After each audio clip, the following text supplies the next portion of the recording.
Ano ang tawag kasi natin dito? Card reader? Card reader. Brava.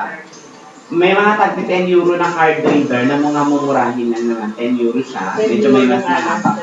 Kasi pwedeng ipasok kahit anong mga memory card. Ang tawag dito ay card reader. Isaksak nyo lang dito ang inyong memory card, then ipasok nyo na sa inyong mga USB. Marinig na nyo. Okay? Okay, patay yung mga music na yan. Patay na, sir.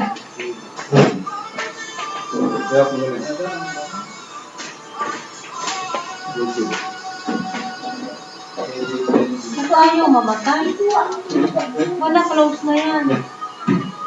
Balibag mo na, balibag mo, Billy. Shutdown mo muna. Kaya nga. Buhayin mo. Hanapin mo yan sa baba, may player dyan. Click mo. May play, may forward, may... Close na nga siya.